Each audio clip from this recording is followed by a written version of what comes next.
Yo la mif, c'est Lonnie Miller. Aujourd'hui, on se retrouve pour une nouvelle vidéo. Parlons peu, parlons bien, parlons K-pop.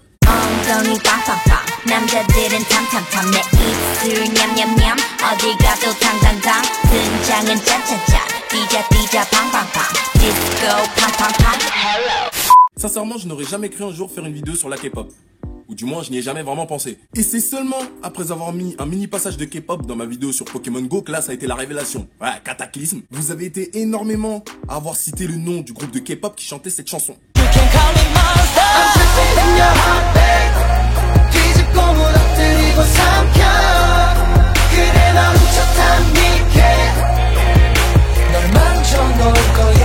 Moi qui croyais être le seul à m'ambiancer dessus, je me suis pris une belle droite. Au début, j'ai pas compris, je me suis dit, c'est un raid ou quoi, c'est un complot. Mais non, j'ai réellement dans ma communauté des grands fans de K-pop. Et je peux vous dire que dans les commentaires, vous m'avez bien engrainé. Hein. Étant donné que je suis très ouvert musicalement parlant, bah, qu'est-ce que j'ai fait? J'ai sauté sur l'occasion.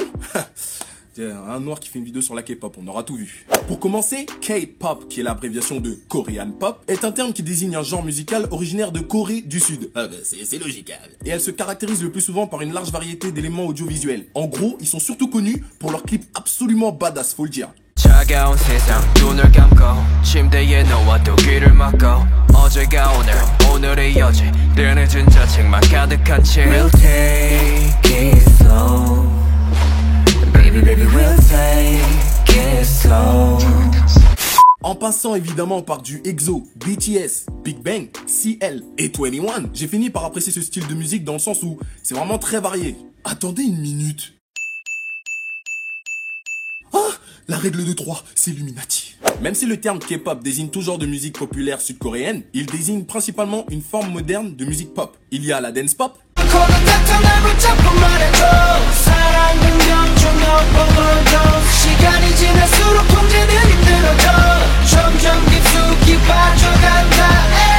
il y a aussi l'électropop.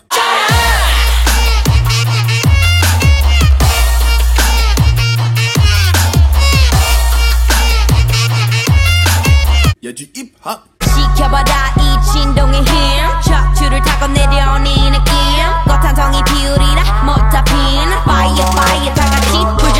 Et aussi du R&B.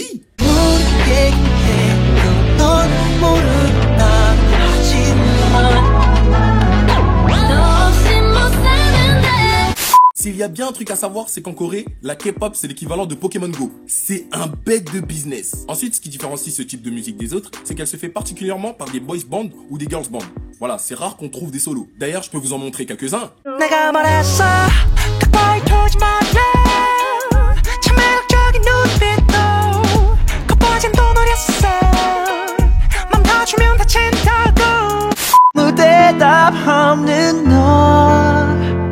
바보처럼 왜 너를 지우지 못해 넌 떠나버렸는데. Maintenant, si je vous dis SM, YG ou encore JYP, là vous allez me dire « Ah, mais qu'est-ce que c'est ?» Eh ben, il s'agit tout simplement des 3 principaux labels qui produisent les artistes de K-pop. Chaque label a son style particulier et sa tête d'affiche. Il y a la SM qui sont plutôt dans une esthétique mignonne. Son groupe le plus connu est les Super Junior. Mais elle produit aussi les EXO, les TVXQ, les SHINee, les F2X et les Girls' Generation. Ensuite, il y a la YG, qui est mon préféré, qui est plus orienté sur du hip-hop. Pour les amateurs de K-pop, vous allez sûrement reconnaître les Big Bang. Ils sont carrément le groupe phare de la YG. Mais on peut aussi citer les 21, les Winner, Epic High, Icon, voilà tout ça. Et enfin, l'agence JYP. Elle est notamment connue pour les groupes de 2AM, 2PM, les trucs avec les horloges là. Et puis il y a les Wonder Girls et les Missei. On peut aussi citer les agences Starship, Cube ou FNC. La K-pop fait aussi l'objet de pas mal de préjugés. Oui, parce qu'il faut savoir qu'avant que je travaille sur le sujet, je connaissais que 2-3 musiques de K-pop, pas plus. Mais j'avais quand même pas mal de préjugés sur cette musique. Hein. En gros, j'étais con. Les clichés les plus récurrents sont que ce sont des chanteurs de playback. Ils savent pas chanter, c'est une musique de dep. Les gens qui écoutent la K-pop sont des gens bizarres ou c'est une musique d'enfant. Par contre, pour chanter Oppa Gangnam Style, là on est le premier, là, tu confirmes? Oui, parce qu'il faut savoir que Psy, votre chanteur porté disparu aux 2 milliards de vues, est un chanteur de K-pop. La particularité des chanteurs de K-pop est que depuis tout petit, ils sont entraînés à chanter et danser en même temps. Et ce sont pas des danses de tapette là, non, c'est des chorégraphies bien compliquées, tu vois.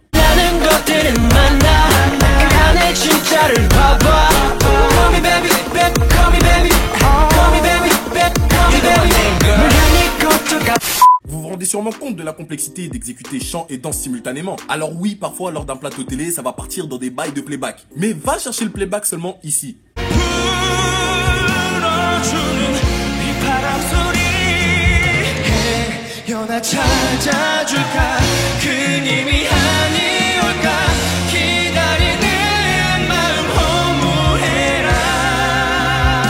Ou encore ici.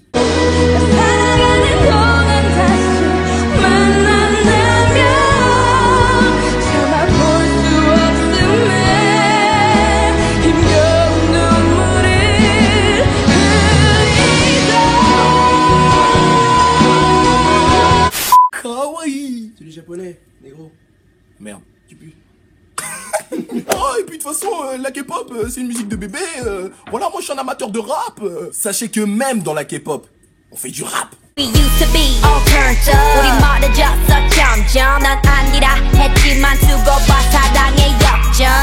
오늘도 외쳐 기장처럼 let's go. 앞으로 rewind 처음으로 XO.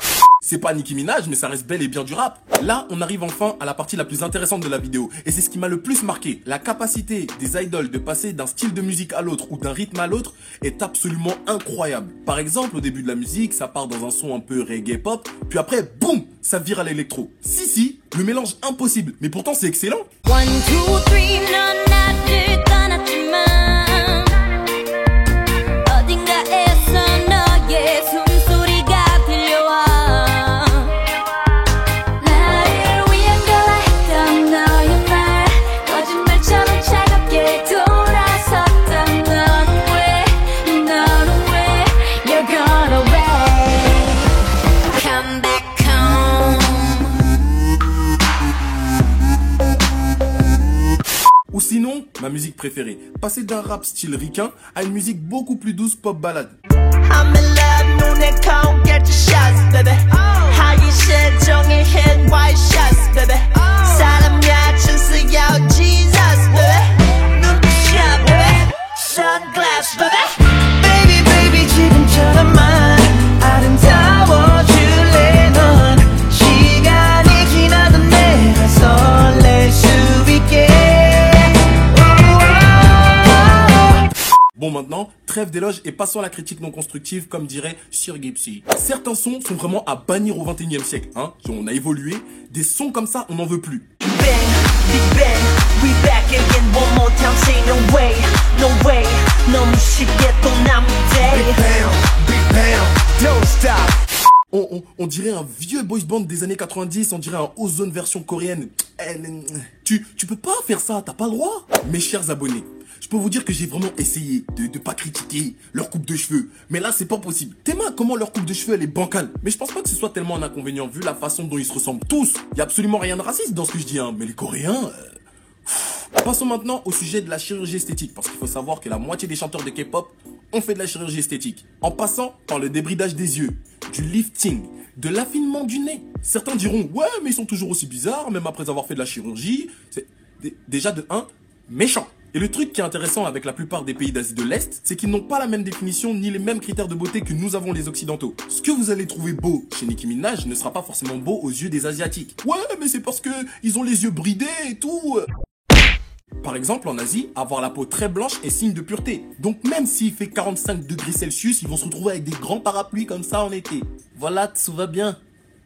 Nous voilà arrivés à la fin de la vidéo. Déjà, je tenais à remercier mon pote Willy qui m'a accompagné, voilà, pour ce tournage. Voilà. Tellement, c'est bien, c'est spécial. Voilà quoi. J'ai kiffé. Et je tenais vraiment à remercier toutes mes abonnés folles de K-pop de m'avoir incité à faire cette vidéo. D'ailleurs, je pense que c'est bien la première fois que je réponds à une demande de sujet de vidéo. Et je pense le refaire très vite. Si vous voulez me proposer des idées de vidéos ou quoi, n'hésitez pas à vous abonner à ma chaîne, à me suivre sur Twitter, Instagram, tous les réseaux sociaux, ils seront affichés en barre d'infos, je vais pas forcer. Petit thumbs up si ça vous a plu et si je vous ai un peu moins dégoûté de la K-pop. Et on se dit à la prochaine pour une nouvelle vidéo. Banzai!